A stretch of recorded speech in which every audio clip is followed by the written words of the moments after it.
Mon autonomie pour moi et par moi.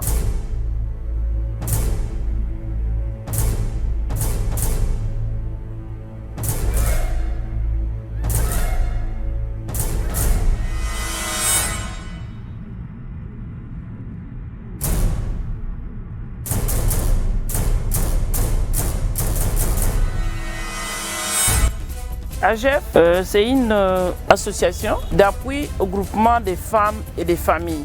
AGEF travaille avec les jeunes et les femmes, comme j'ai dit, femmes et familles. Dans la famille, nous visons plus les jeunes étudiants et les grandes filles. Les femmes, nous visons plus aussi les femmes chefs de ménage, que ce soit des femmes ménagères, des veuves ou des filles mères. Alors, AGEF a aussi l'autre branche en tant qu'entreprise. C'est ce que vous voyez maintenant, des formations professionnelles, c'est plus en tant qu'entreprise parce qu'il est doté maintenant de tout ce qu'il y a comme document juridique pour fonctionner en tant que tel.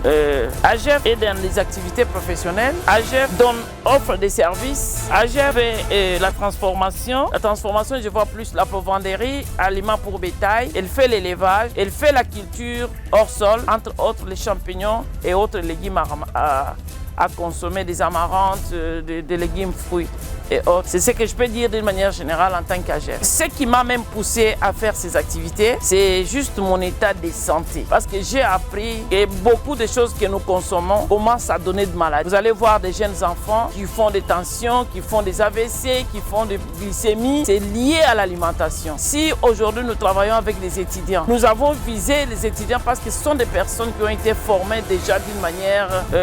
ils ont eu beaucoup de théories, de techniques, mais aujourd'hui nous voulons mettre en pratique tout ce qu'ils ont appris, c'est-à-dire produire tout ce qui est bio. Quand on dit bio, c'est-à-dire naturel. Entre autres, quand nous élevons nos poules, vous avez vu que l'aliment que nous donnons aux volailles, nous avons des maïs, nous avons des soja, nous avons des millets, et c'est plus des produits locaux. Quand il faut donner liés aux maladies et autres, nous avons des moringas, nous avons des vétivers. Ce sont des produits que nous donnons aux volailles pour que nous ayons une bonne viande.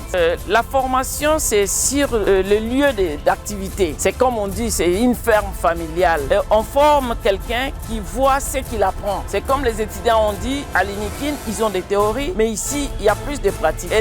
Ils voient les lapins, ils voient quels sont les produits, quels sont les déchets que nous utilisons pour la culture des champignons. Quels sont les sacs ou les bacs que nous utilisons pour faire les hors-sol. Alors c'est plus pratique et ils ont vu que c'est plus naturel par rapport à ce que nous voyons sur le marché.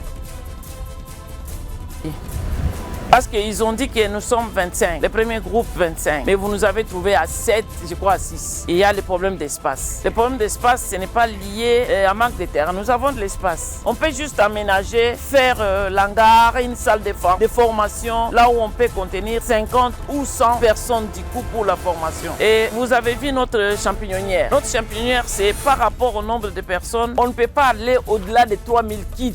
C'est-à-dire, c'est vraiment limité, parce que si on met plus, ça va commencer à chauffer, la production ne va plus être bonne. Alors, il y a de l'espace. On peut aussi construire notre champignonnière et que ce soit vaste par rapport aux besoins.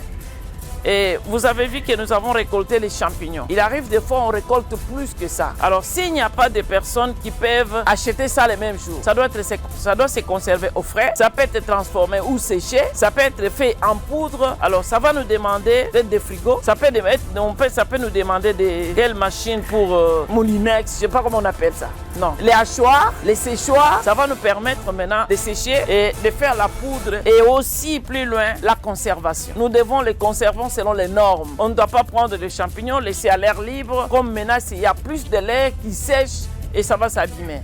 Et tout ça, si la maman Antoinette pouvait entendre les cris de la femme, elle pouvait savoir que c'est cette femme qui est au service des autres femmes et au service des enfants. Maman Anto, maman Antoinette, je sais que là où tu es, tu dois savoir que ce sont des étudiants. Dans le temps, nous savons que quand vous, maman Antoinette, vous avez étudié, un étudiant, aujourd'hui, elle est devenue une personne vulnérable. Une personne qui n'est même pas à mesure de prendre un transport adéquat pour aller à l'université. Manger un pain comme il faut. Je pense qu'un étudiant qui prend un Maya Lobo, aujourd'hui, Natongo, un Maya Lobo, il a du mal à s'acheter un pantalon. Mais si nous avons des formations, il y a un métier, le Lengeboye. Je pense que les étudiants seront autonomes. C'est pourquoi nos activités, nous les orientons vers mon autonomie pour moi et par moi. C'est-à-dire chaque étudiant doit être responsable aujourd'hui de se prendre en charge.